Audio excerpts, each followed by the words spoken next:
It's incredible to be here. I think I could spend a whole day just saying hi to all of the familiar faces, and it's incredible to see all the people who've been here for years making this thing happen. I just can't say thank you enough times for all of your support and yeah, all the love. I think we have a really good event tonight. Really great food, a lot of great donated items.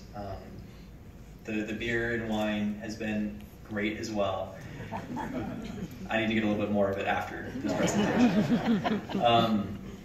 And our board has just done a fantastic job putting this all together. So for those of you who don't know me and who don't know Semilla Nueva, I kind of like to start by telling a little bit about my story. And for those of you who know us really well, don't worry, because we'll get to all the new stuff really, really quick. But to give you a little bit of background about who I am and where this thing all came from, when I was 21, I had this dream. And it was me and this Guatemalan guy, and we had this idea that we could make a huge difference in poverty through new agricultural technologies. And so I had $2,000 from my student job. He borrowed a motorcycle. I flew to Guatemala, and we started working. And we did the thing that most people do in Guatemala when we start running low on that $2,000, which is we started eating a lot of beans and tortillas. And after, we started running even lower, and then we did what Guatemalan families do when they run even lower on money, which is you start eating just a lot of tortillas. And that's when I learned this expression, hacer la lucha, or to fight the battle. And fighting the battle is not about social justice, it's not about politics. Fighting the battle is about getting enough tortillas into your body when your body just does not want to eat any more tortillas. And so, I don't consider myself to be like a super plump guy right now, but I was 30 pounds lighter by the end of 6 months of that than I am today. Because it turns out human bodies need protein, they need nutrients, and tortillas just don't have a lot of those things. So for us, fighting the battle was this thing that we got to do because we were social entrepreneurs. It was a rite of passage. We suffered because we were building something, we bootstrapped, and it was great. But for most people in Guatemala, fighting the battle isn't a choice. It's what they have to do. And when you walk around villages during the lean months when food's starting to run out, when there's not a lot of jobs, there's just this scene that you see over and over and over again of kids sitting at tables with a gigantic pile of tortillas in front of them, crying because they want to eat something else, and their parents telling them that they have to learn how to fight the battle.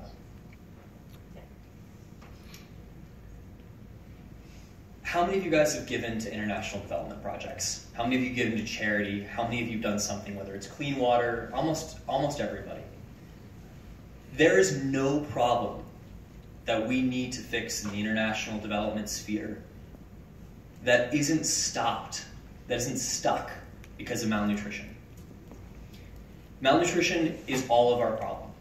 It affects 25% of the kids around the world. What it means for girls, 2 years less of school. They will statistically drop out of school 2 years earlier just because their brains and bodies don't have the power to actually think through it. Everyone, regardless of gender, will make 20% less, and that can mean families getting stuck in poverty. It means severe diseases later on in life. It's the #1 cause of child mortality around the world, and it can last for generations.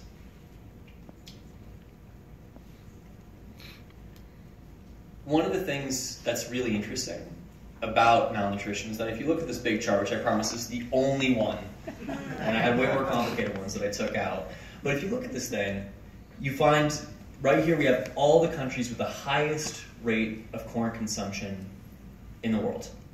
And you end up seeing that they have some of the world's highest rates of chronic malnutrition. Corn does not have what a human body needs to fully develop if that's all you're eating.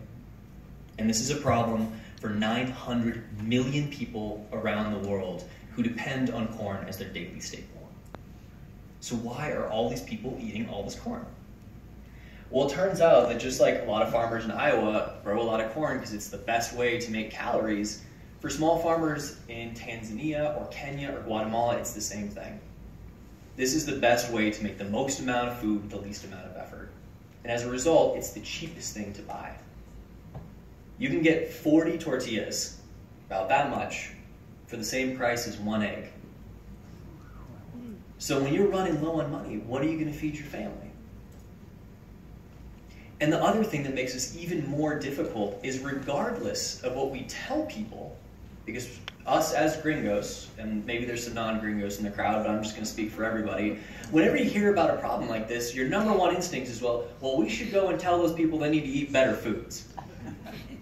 And that's a very natural instinct. The problem is, economically, that's what's there. That's what people can afford. Culture and economics are working against you. I spent the first 5 years of my life in Guatemala working on trying to get people to eat less corn. And we made a little bit of progress. There's a lot of people here who helped us in that battle, and we did make some progress. We got about 1,000 families that were doing a lot of really good stuff. Eating chaya, eating pigeon pea, eating a more diverse and balanced diet. The problem was, in the same time it took us to get 1,000 families eating better, the Guatemalan population grew by, who wants to guess? Well, it didn't quite double. That'd be really fast. That's almost as fast as Meridian. But, 2 million more Guatemalans. 5 years. We worked with 1,000 families. You put those numbers in and you realize that we just can't run all those programs fast enough. There's just too many people. We need something that can reach a much bigger scale. All right. So what happens if instead of trying to get rid of corn, we just make it better? So my question for you guys is, looking at the photo, which one of the corns, or the groups of corn, has the nutrients that kids need? Can you? Well, yeah, some of you guys all know what we do, so you actually, watched the video, you paid attention, good job. But the point of the photo is that if you weren't paying attention to the video, you'd have a really hard time telling, because they look basically the same. And that's why what we're doing could actually work, because instead of trying to convince people to eat something different and appealing to those motivators, the rational motivators, we're going to do what all the companies do and appeal to people's other motivators. So our whole model is as follows. This is after 5 years of trying a whole bunch of stuff and figuring out maybe this could be what works. Maybe this could be what actually changes the minds of hundreds of thousands of people. We focus on developing a seed that has what farmers want. That's that left panel. What do farmers care about? Not the nutrition of their corn. They care about the yield. A farmer is a farmer is a farmer. How many bushels an acre can I get and how much does it cost? Those are the questions. But snuck in there is that second panel, which is this is a seed that's been bred by international scientists. It's not a GMO. I have to always say that, although I'm not opposed to it, which I also have to say. But it has the protein that kids need, 90% of the protein quality of milk, and 50% higher levels of zinc, which is those two are two of the 3 biggest nutritional gaps in the Guatemalan diet, the sub-Saharan African diet, pretty much anywhere you go, because those are the things that are missing in corn. And we combine that, not with education programs, not telling people that they should go do it because it's good for them, because we realize that's not what really motivates people, but with some slick imaging that kind of steals the baton from Coca-Cola and instead says, hey, this is the tastiest corn, it feels good, it's what your family wants. If you buy this corn, it means you love your family. We don't actually mention nutrition at all in our branding. We just talk about economics and taste. Straight up Coca-Cola. All right, the model's really simple. We used to have really complicated models. They were about building lots of community leaders and organizing community groups, and it was a lot of fun. It was incredible and really fulfilling. But again, 25 villages, 2.5 million more people. So we needed to figure out something that could go a little bit simpler. Simpler is our friend. And so the idea is a farmer buys seed. They plant the seed. That's what they normally do when they buy it. They grow some corn. That's what they normally do. They eat the corn. That's what they normally do. And then they sell some corn. And a bunch of other people down the chain end up eating really healthy corn. Nobody even knows it's healthy. We don't have to win that battle. The only thing we got to do is get a lot of farmers to use the seed.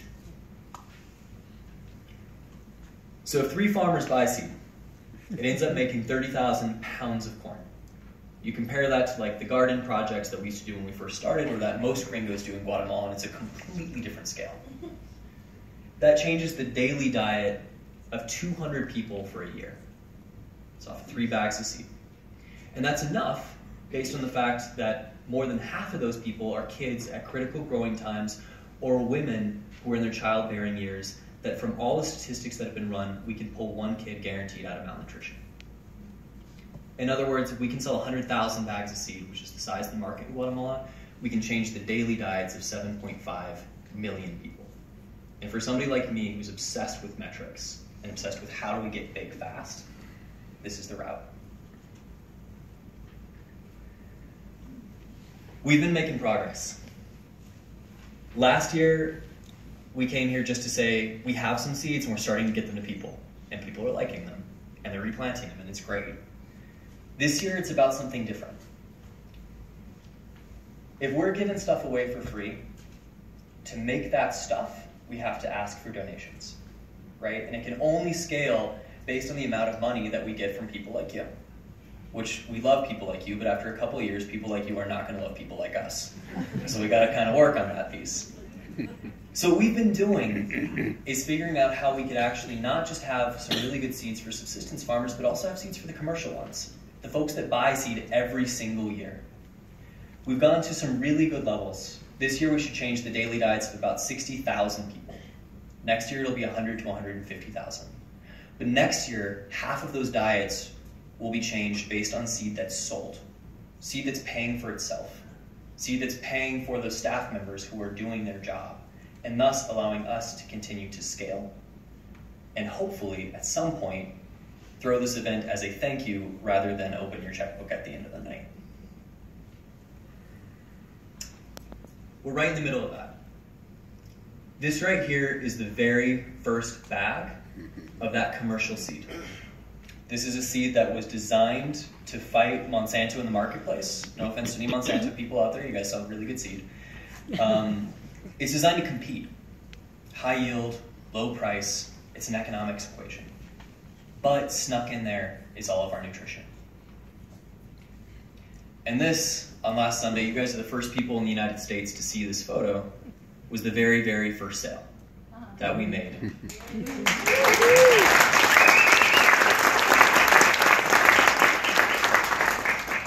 Noe is one of our great employees. He opened one of the biggest markets in the Southern Coast for Monsanto, worked for Pioneer for 5 years, got tired of the big guys and wanted to work with someone with a little bit more heart, ran our experimental farm where we actually figured out that the seed actually worked, and now he's back in sales again, but this time for a seed that he believes in a little bit more. And so we're really excited. And that's one of our community coordinators, one of those original people from those farmer-to-farmer groups, and they're actually getting a commission to go sell that seed to all their neighbors. So it's kind of using the exact same structure that we built, but making the money actually come naturally and making farmers more money in the process. All right.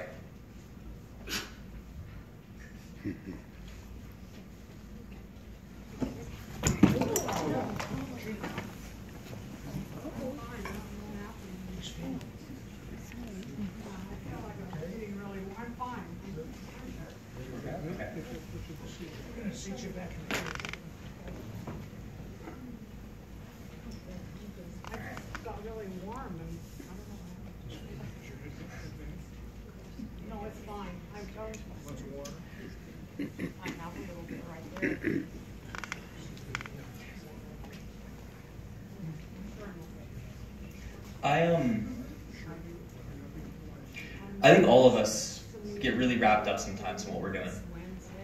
I get really wrapped up in what I'm doing.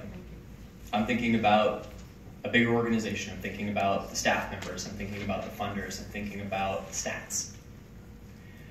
And I decided that I needed to actually pull myself out of that for a little while. Not just think about the numbers, but actually remember what the real thing is that we're fighting. Jacqueline came into a clinic when she was 3 months old. She's from a village that's right by where I first learned Spanish, right by where we used to work. And that's what chronic malnutrition looks like. That's it.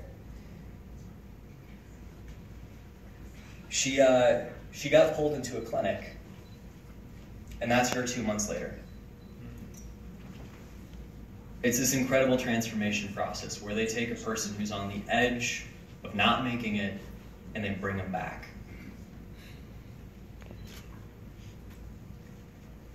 That's Orlando. Orlando was 8 months old when he made it to this clinic. Oh my God. He was so physically weak that they had to tube him for over a month because he didn't have the strength to actually drink from a bottle. And the damage was bad enough that he couldn't really move his limbs. Some PT, a couple months of work, and he's okay now. They're not sure how much damage his brain's going to sustain and how much he'll ever fully develop. But he made it. This is Anna, also from the coast. And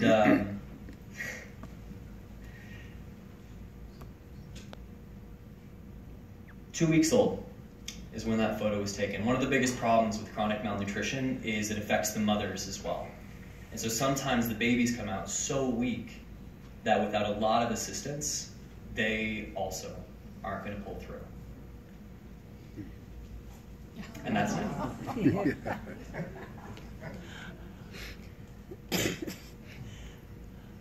And this one's Luisa. Couple months old, and that's her now. This clinic costs $4,500 per kid.